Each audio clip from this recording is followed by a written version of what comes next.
Thank you for listening to this episode, and follow the podcast on social media by finding @Prestigious_pod. And if you'd like to be coached on how to live a more prestigious life, you can reach out to me, Chris Bean, @ChrisBeanOfficial, or by emailing the podcast directly at prestigiousInitiative@gmail.com.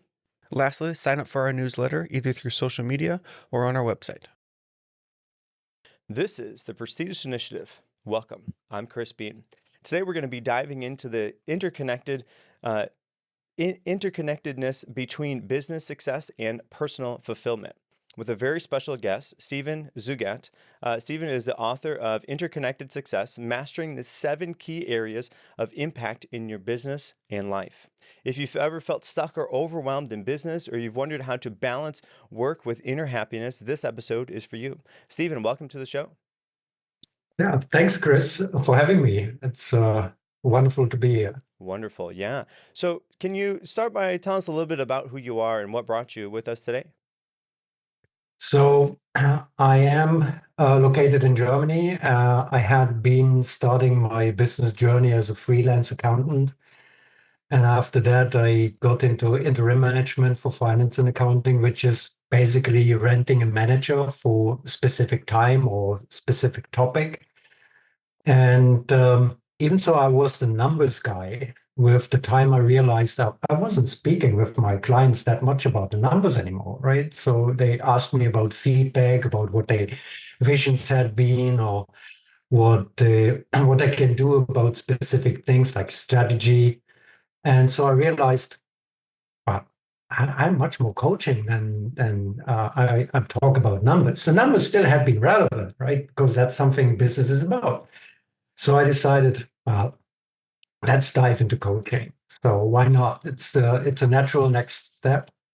And so I had the pleasure to do a specific coaching class with the Chamber of Commerce here in Germany. And it was amazing, learning more than 40 different coaching methods. I would say, wow, I was just blown away, right? So, but I saw some similarities, what I already did without knowing. And so I said, okay, that's nice, but you can't do 40 different coaching methods, right? You can't be an expert at that. So I decided about to use 3 or 5, and that's it. Right? Just the ones which I really enjoy and which I can see have the most benefit for my clients. Because that's really the most awesome thing about coaching is that I see the impact right away. When I was working in finance accounting, it could have taken months, if not years, until you really see an impact of what you're doing. And now it's totally different when you see your clients shining and they even don't realize.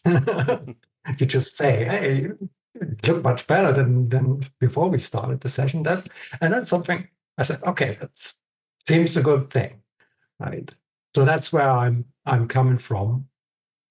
And as I said, I'm located in Germany, but what does a location mean today, right? So with the internet connection, so you can coach anywhere, everyone, whoever is interested. Yes. All right. So I got a couple questions based on your intro there. Starting in accounting and then moving to coaching and also now to writing as well. Has that been a smooth and easy transition for you?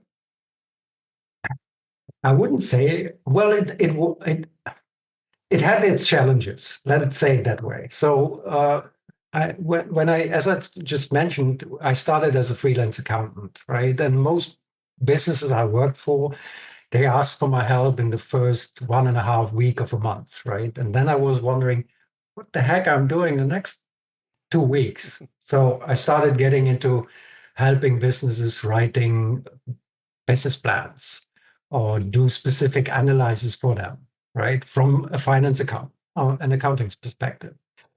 And then I stumbled into interim management. I said, oh, that sounds interesting, right? Just being devoted to one company for a specific time. And specific time is something that's very flexible. So my shortest assignment back then was 3 months, and the longest was 4.5 years. So it depends on what the business needs and wants. But it has its challenges because with every new assignment, you learn more and more, and you do things you never did before. And that's something I said, well, and that's the key to life in general. Anyway, you need to be willing to learn all the time, no matter what you do. Even if you tell yourself you are an expert at this or that, but you need to be willing to learn moment by moment, because that's even the thing that's surprising, right? To see, oh, this is something I've never done. Let's see how it works. And if you get it done, it's great, but it doesn't need if it doesn't work, it's not a big deal, right? So especially I said in finance and accounting all the time, when the numbers are wrong, it doesn't hurt anyone, right? You can correct it, except you are a public listed company, right? Then it's a little bit troublesome if you have wrong numbers. But with most businesses, you just correct them and it's done. Nobody get injured. But if people get injured, that's something I would say. So, but anyway, getting into writing was something I first didn't thought about, right? But I think it's about 10 years ago. I A fellow interim manager and I had been in the same company, and we have been exchanging stories about former clients, right? What issues he had and what issues I found with businesses. And we in one moment we started laughing and saying, "Hey, we need to write a book about it." But until now, it didn't happen. So and last year I said, you know, having all these experiences doesn't help if I just can share it with a handful of people that I coach, right? So why not write a book? So I started writing the book, and by then I also said, okay, why not do two things at the same time? Write a book about the experiences and um, things I learned from interim management, plus describing and showing how that coaching model that I created works. Right. So having real world stories underlying to each of the modules I show in the coaching model. So and that was an interesting journey as well. I wouldn't say it had been rough. I would say my business journey, I could say it has been a somewhat smooth ride, somewhat. There had been some bumps, right? Sure. Not Yeah. everything was smooth, but that's what it is in business anyway, Yes. right? All right, so I want to go in two different paths, and I want to first talk about the learning from the coaching classes you took, and then we're going to circle back around to your book. So you said you learned there's 40 different methods that was presented to you in the courses you took about coaching, and you kind of latched onto a handful of those. I guess my Yeah. question is, how different are each of the 40? Are they pretty close, like they're just small little things apart, or are they really wild and different?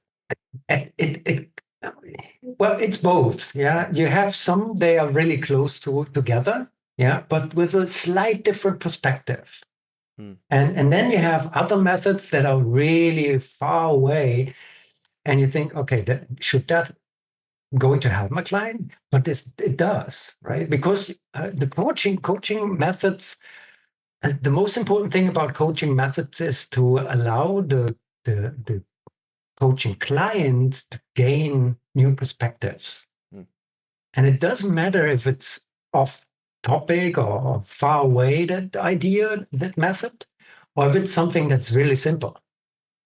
A really simple coaching method, for example, is just about asking yourself one question.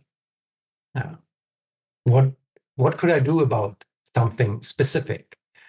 And then ask yourself, what else could I do about it? And what else again? So, and then you come up with ideas and ideas and ideas. But then the next step must be to validate which of these ideas are something that really brings me to my goal. So the coaching methods really had been close together, and some had been really far away. But it was not only that we had been learning these techniques, we also used them, right? Mhm. Among the participants in the class, we coached each other. And also, I coached some clients back then already. And that was amazing to see and even experience it for myself, how these different coaching methods can light up your own clarity, right? So about, and that's why that's something that even influenced a little bit of the coaching model I created. Because with learning these methods, I realized that there are some points that I didn't saw with the model I created. So I said, okay, let's sit down and see if I can implement them. And so far, I'm absolutely pleased with what I found, and and I hope a lot of people will gain clarity from that as well. All right. So moving to your book, can you walk me Mhm, through the concept behind your book, the interconnected success, and then, I know you have the seven key areas of impact in there. Maybe how did you come up with those, and perhaps mhm. before that, what if you can tell us what are the seven key areas? Okay. So the seven areas I came up with is so let's say what these seven areas are. I call them dependencies, mutuality, profit and finances, processes, rules and regulations, stakeholder, and strategy. So how did I came up with that? So as I mentioned, I'm coming from the finance and accounting, and that was something that's common in all businesses, right? But I was wondering, there must be more common in business, right? So because I had been a lot with mechanical engineering companies and seeing all these machines being built, and I usually said, even argued with the engineers, you know what? When I take a look to these machines, there is 80% that's all the same. So why not buy all the same stuff and just the 20% that's left over, that's special for the client, right? So, and having that in mind, I thought there must be even be more with businesses, uh, what they have in common. So, of course, every business is looking for profit. That's what all businesses have in common. They all have to look for processes, so their own workflow, that everything works smoothly, right? That you have your fulfillment processes running great and so on. Then rules and regulations. Every business, no matter in which country you are located, has to be compliant with the local law. Yeah. So that's something that's common for all businesses. And every business has stakeholders, and stakeholders is something I see everyone who is interested in that business. So that could be the employees, that could be the vendors, the customers, financial institutions, right? And even society could be interested in companies, especially when you take a look to the topic of sustainability today, right? So that's something that, for me, belongs into the rules and regulations category. So, and of course, it's stakeholder, as I just mentioned. Um, and then strategy. And strategy uh, is from my perspective sometimes a misunderstood word, because when you really take a look to the definition what strategy is, strategy means to have a plan to reach a certain goal with the resources you have available. So it's all about planning. Yeah? And planning needs to involve the business goals and the personal goals of the entrepreneur or the management, whatever it is. But if most business owner, um, I don't know, might forget that they have a personal life, right? So they are so obsessed with their business. Yeah. So, and I didn't mention dependencies and utility yet. So dependencies, from my perspective, we all depend on something. If we just take the human body, We need air, we need food, we need something to drink. And that's the same for businesses. A business depends on clients. It depends on their vendors to supply specific things they need to fulfill their customers' orders. So there are dependencies of so many flavor. And mutuality is something where I say it's all about seeing the win-win in situations, right? So I have been with so many businesses as an interim manager which have been struggling. And coming into these businesses, you feel that low energy, right? Motivation is low and among all employees, right? And then having that mutuality, to seeing that win-win, seeing that things getting smoother because the processes work better, seeing that they innovate from their products and services, right? And then seeing that everyone starts getting more motivated. That all has to be recognized, what I say, in the area of mutuality. Okay, so I'm going to talk about mutuality there real quick, just because that was the last thing, and then I'm going to go back and ask another question. So in your experience, you come into those businesses that have the low energy, the kind of the ball's rolling backwards down the hill.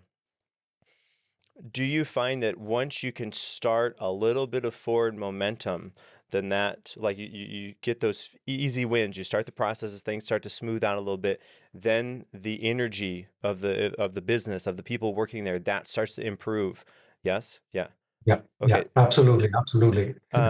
Does that also go in the opposite way then? So if you have come into a business that is going pretty well and they start to fall back once or twice, do they just continue to fall back? Of course, Yeah. it's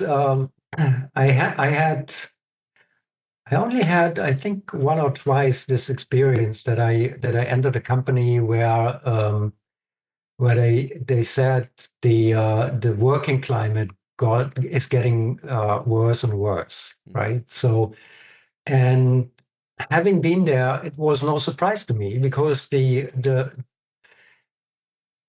way how the management or even the sub-management was interacting with the employees wasn't really a friendly way of working together, right? It has more been like, I, it's a little bit hard to say. It felt more like a dictatorship, Mm. right? But for me, it was like that, right? I was like, no, that's not the way I lead people.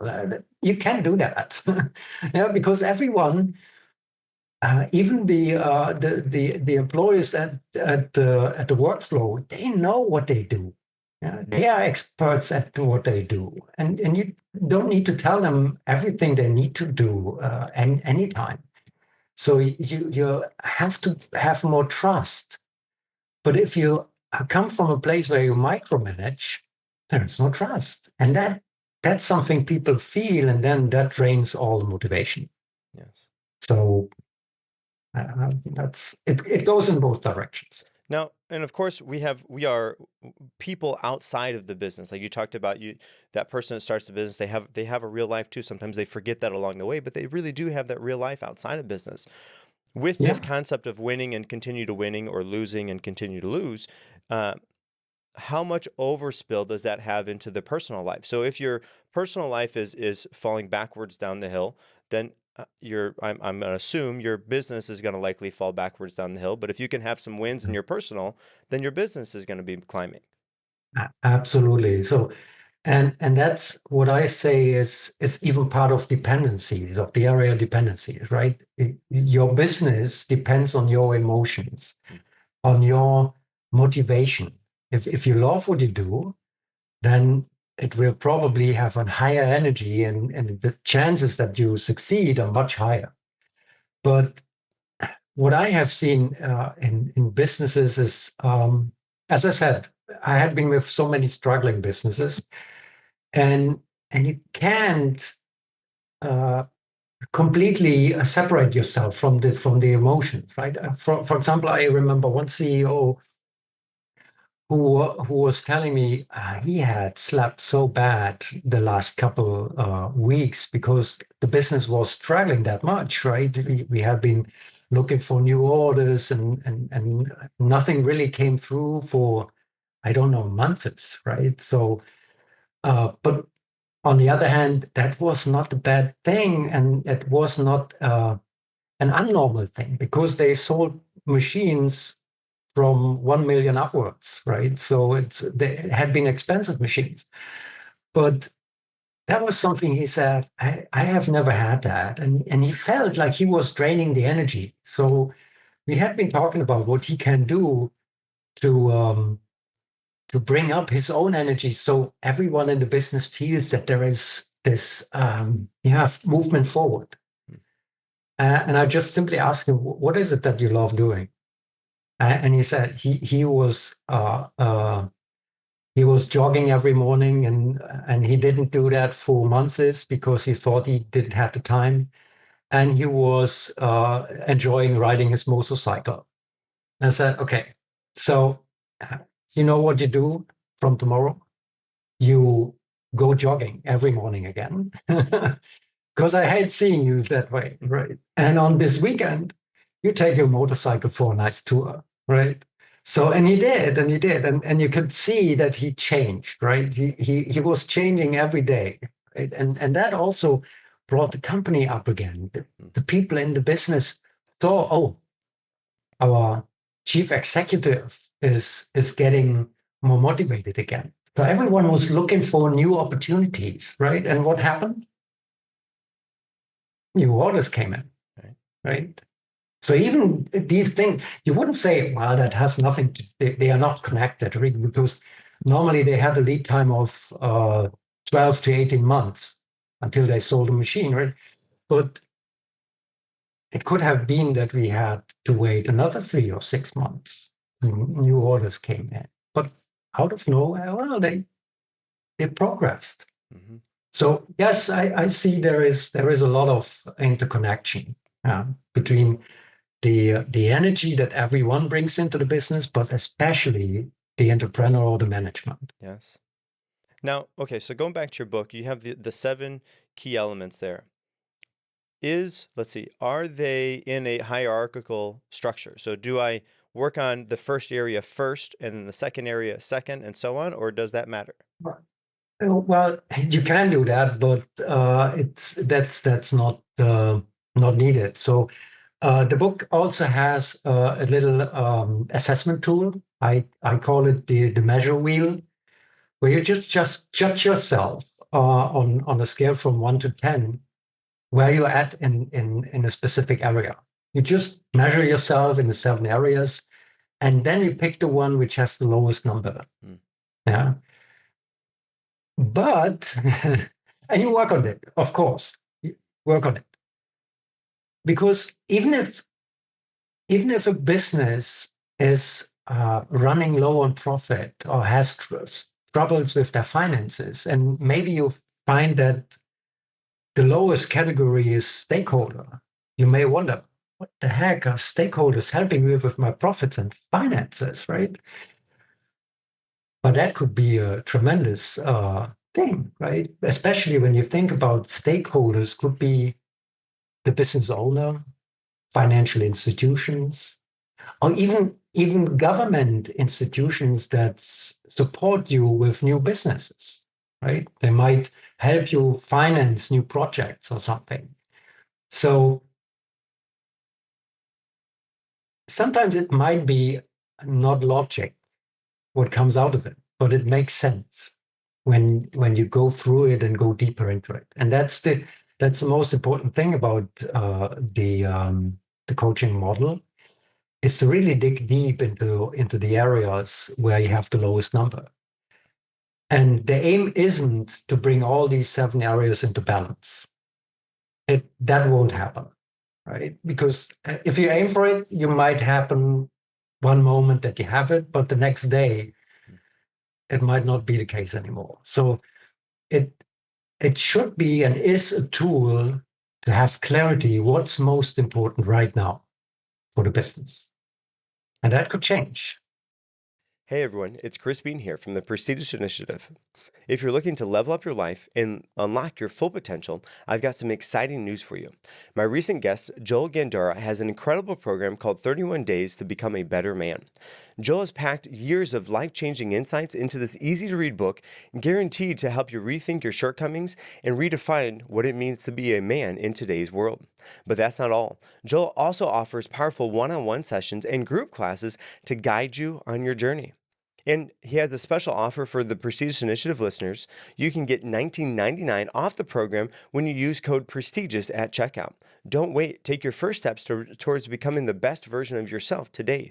Visit 31dailychallenges.com and use the code PRESTIGIOUS for your discount. And now back to the show.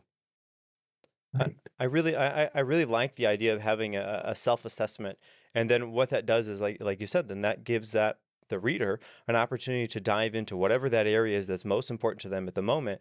Then they work on that, and like you said, you're very unlikely to have all seven and in equal No. balance the whole time. But when you are done focusing on one, or you feel that you've rose that number up to a significant level, then you Yeah. reassess and you go back through, okay, what's the next thing on the list? And that way you Exactly. always have the next steps ready to go, because that equality isn't going to happen. You're never going to get them all to 10. Somewhere, something is going to be falling down. That's always going to give you an opportunity to further progress on either yourself as a person or the business or both in general. Yes. Yes. Yeah. That's it. Yeah. Yeah. Yeah. Very good. Absolutely. I really like that. And it's there's a lot of times books come out and they have, these 12 areas or these 5 rules or whatever it is, but sometimes it's like, okay, you got to work on this one, then you got to work on this one. But if somebody's reading that and then they go and work on that one thing, they okay, this is the one thing I need to work on most. And so that because they said this is first, that's what the author says. But really, I have this down already. So having an idea to have a self-assessment in there, I think is a very unique, unfriendly to me idea, not unfriendly, uncommon to me idea, and very friendly for the reader. Yeah. And but I usually remembered when I was writing about the coaching model that everyone who is in business doesn't have much time, right? So, and you want to do the most out of, or get the most out of your time. So I said, how do I come to a place or get people to a place that they see, oh, this is where I have to focus right now? And that's self-assessment is the easiest thing to do. And you can crunch a lot of numbers and you can do a lot of data analysis to come to the same conclusion, but why go that long route, right? So why not go right into it? Because everyone has a feeling, where am I with my business? Especially when I ask, how are you doing with your processes? Some people might say, ooh, not so good. Okay, well, that's a low number, right? And others say the same thing with profits and finances. And others say, oh, I'm complying with laws, absolutely fine. I'm an 8 on that one. So so yeah, and that's simple, easy. Everyone understands it, and you get to the meat and bone as fast as possible. And I'm sure as you're there presently coaching them, or virtually something like this, you're asking these questions and you're bringing them through that self-assessment. I'm sure with your extra added bonus expertise, because you are the expert in that field. So you can kind of guide them through this and say, okay, these are the areas I would suggest let's work on. Do you agree? Yes, no. Okay, let's do this. Yeah. Yeah, very good. But it's easy for everyone as well. So it's as I said, you just judge yourself, even if you have no understanding what the areas are all about, right? From the beginning, right? But there is, I would say, everyone, when I say dependencies, you might not fully understand what I mean, but you feel there is something about it, right? And you can still make a judgment, even if that judgment is a low number. It doesn't matter at the beginning. When you dig deeper, you might find out, oh, I'm not that bad on this topic, right? And then you just get your judgment higher, and then you move to the next one, which with the lowest number. Yeah. So Now, one of your emphasis is gaining clarity as, one of the first steps of the process. yeah, And that's kind of what we were just talking about. But if somebody feels really overwhelmed to start, where to start at with this process of clarity, what would you suggest? So, um, if someone is totally overwhelmed, the first thing is to stop fighting with the overwhelm, right? Because that's something we usually, it's a natural human thing. If there's something that troubles us, we fight with it. Mm, No, stop it. Just, you're overwhelmed. That's it. That's okay.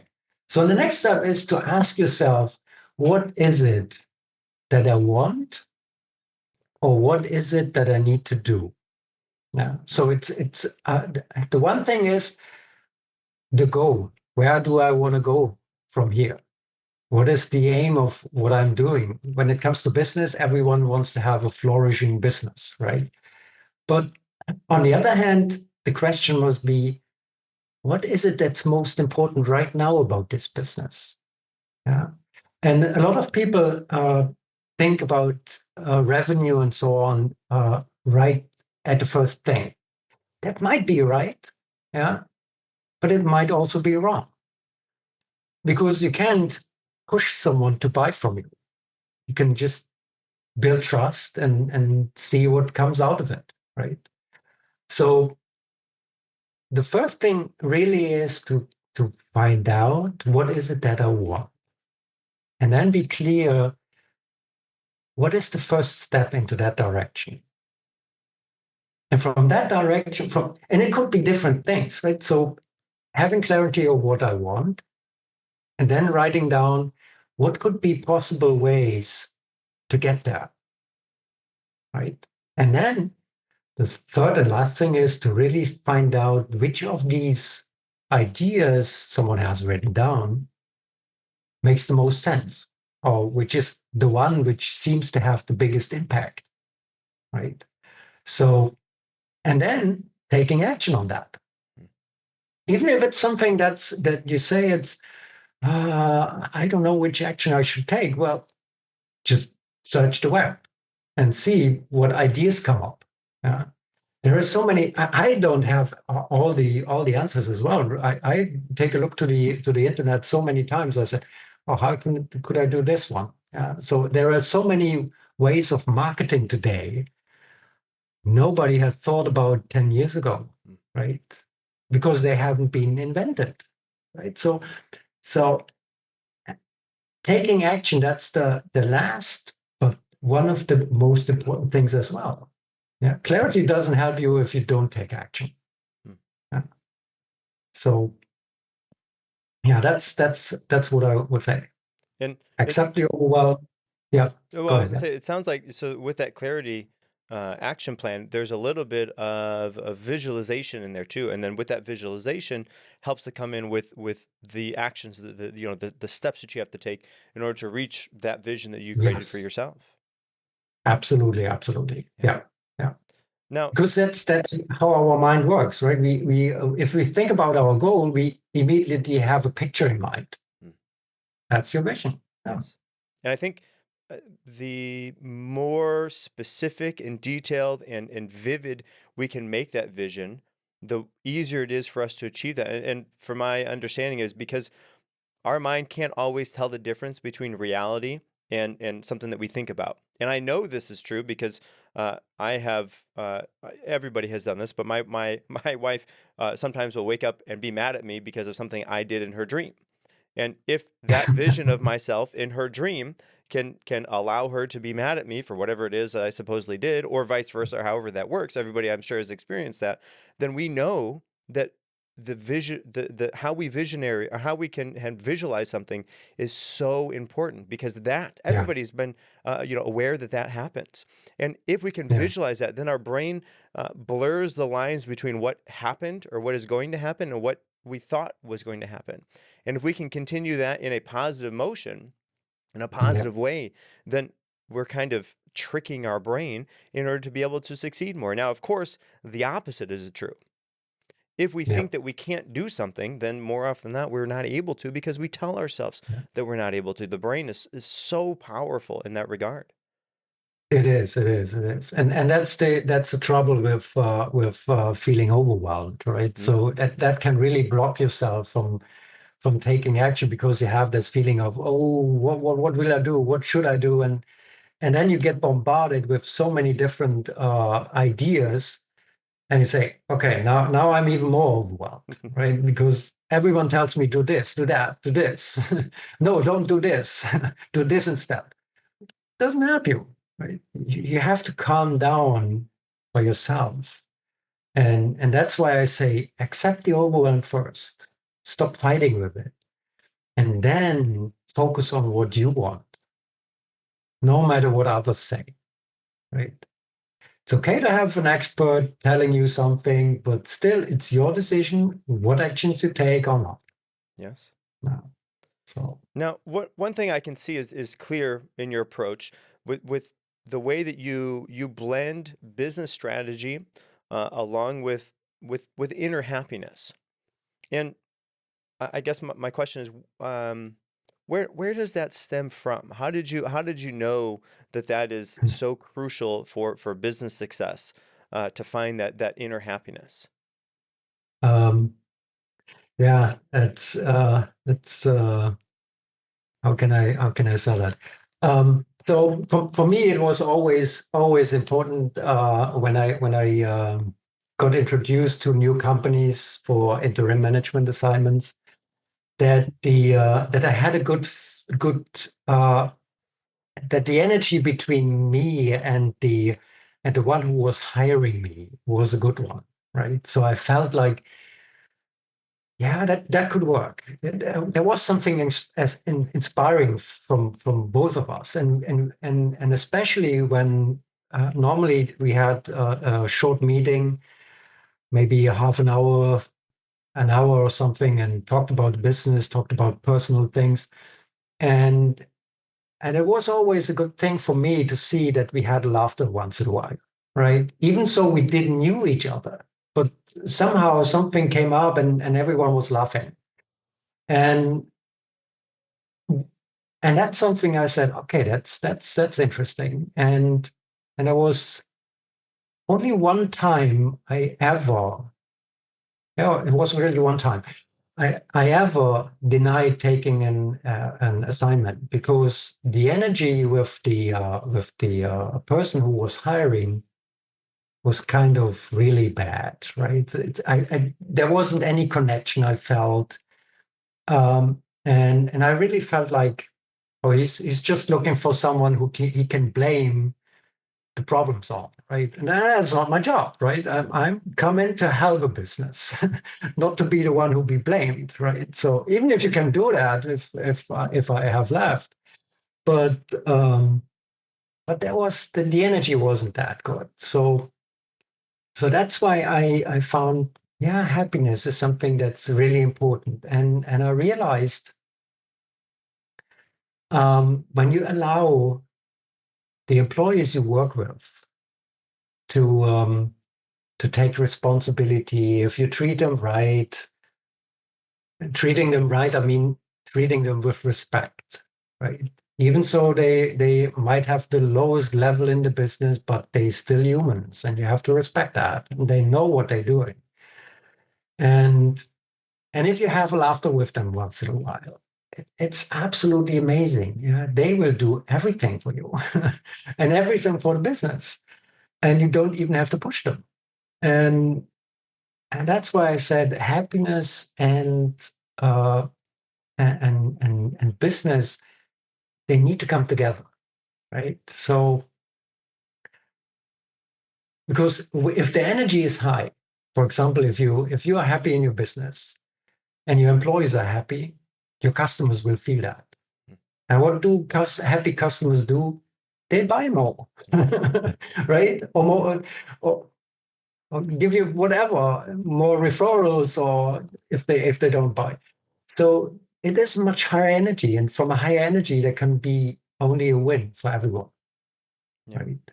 And of So course that's that why I said, that the manager or the CEO or whoever is kind of in charge or the leader, let's say, yeah, really is the driving force behind that energy.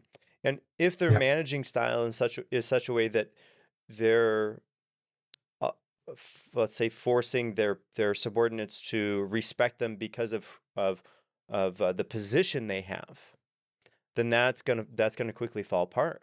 But what we yeah, want is as the leader of the business, as the manager, whatever it is, you want to have your team respect you for who you are, not the position that you have. And Exactly. I think that is the key thread that Yeah. separates that. Like that is the mindset. I want to be the leader and my people follow me because of who I am, not the position that I hold. The position I hold Yeah. is only relevant based on my followers. And if I have no followers, if nobody's willing to go with me, then it doesn't matter. But because of the person I am, that allows the people to follow me, that allows the connections to happen. And through those connections, the sustained growth of me and the team and the business all grow together because of the type of person you are. So if you can shift your focus not to have your team respect you, well, they're going to respect me because no, they're going to respect you because of who you are and how you interact with them. Build those connections because those connections are so important to the bottom line, to the business.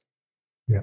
Exactly. That's exactly it. It's not about the title, it's about who you are, Yes. right? And and I usually say it's uh if you respect yourself and you respect everyone else will respect you as well. Mm. Yes. Yeah. So and there that's mutuality, right? Because you don't need to force people to do something for the business. They do it anyway because they love it. Yeah. Yes. Now, we're on this idea of happiness, and Mm. happiness is tough because sometimes that forces the people to answer the question, what do they want? And we all know Yeah. that's such a tough question to answer. What do you want? Well, I mean, I want this and that and all these things, but what is it that you actually want? And I know I've talked to people and they have hired coaches that they pay lots and lots of money for, and they'll sit in the room and the coach just asks them, what do you want? What do you want? And it just goes on and on for months like that. And all of that to drill down, not just the surface level, not just the superficial wants, but what is it they actually want? And I think that your concept of happiness is from within. That Yeah. very Yeah. very close, I think, is like the pinpoint for how we should go about answering that question of what is it that we want. So I guess your philosophy of happiness from within, what does that mean for you? And then how can listeners help Mm. to try that out or adopt that for themselves? So and there is from my point of view, there are some misconceptions about what happiness is, right? So because most of the times we say I will be happy when I achieve my goal, when I have this or that, if I have a beautiful car, if I have a wonderful marriage or whatever it is, right? Then we say I'm happy when that happens. Well, that's postponing your happiness. So because you never know if you reach that, right? So, but the thing is, and that's something I realized for myself with a lot of things I did in the past. There is so much happiness inside of every one of us, and you don't need a reason to be happy. You just be happy. You just decide, I'm happy anyway. Yeah. If something bad happens to me, okay, I can still be happy, right? If something good happens to me, I can still be happy. So it's a decision, and it's a decision to really drill down into yourself. Where is your happiness coming from? Not what is it that causes the happiness, but where is the happiness coming from? It's actually inside of yourself. Yeah. And I can remember I had moments where I felt like, wow, if everyone would see how much happiness is in every one of us, you've just been blown away, right? Because you can't run out of happiness, but you have to allow it to come up. And that's simple because you just ask yourself, could I be even more happy than now? And the answer is yes, you can, because it's your decision. Yeah, it's always your decision. If no matter how your circumstances are, it's your decision to be happy. Yeah. So that reminds me of Stoic philosophy, where it's if I don't have any effect on it, I don't need it to kind of drain me or hold down my day.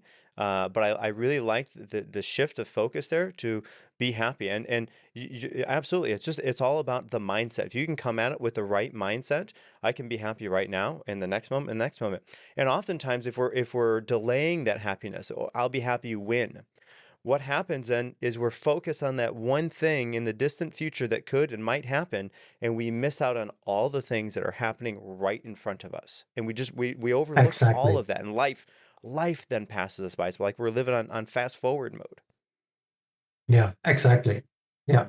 Yeah, And that's not a life that you like living, of right? It's course. because you're just focused in the future instead of the now. And the moment could have so many things you can be happy about, right? Yes. So it could be the weather, it could be what you just read a joke somewhere, or just be happy out of no reason. As Mhm. I said, just feel, oh, I'm in a good mood today. Yes. So And just enjoy everybody it. has the choice to make that decision for themselves. Exactly, moment by moment. Yes, Yeah. right. Now, all right, one last question, tough question, I think to answer maybe. Business owners that feel like they're stuck. They don't know what to do. Mhm. What is a one actionable step that they could do today to gain clarity on whatever it is that they need to do moving forward? So when they're stuck. So if you feel stuck as an entrepreneur, as a business owner, you have an idea what it is you feel stuck about. And and the first thing is to really allow yourself to be stuck. Right? That's something, again, it's like the same with overwhelm, right? When we feel stuck, we fight it. We want to get out of this stuckness. But maybe it's just the moment that you have to accept it first. But as I said, most business owners have an idea what they are stuck about. Maybe they feel there is something inside of me that's blocking me, or it's something they feel their business has been on a plateau with their growth, right? And then from that perspective, knowing, oh, this is the, let's say, this is the rough area where I feel stuck. And asking yourself two questions actually. What could I do to improve the situation? And what do I need to do to make it worse? Mm, Right? Because that's a thing, because then you have two perspectives and both help you to see different angles of the stuckness.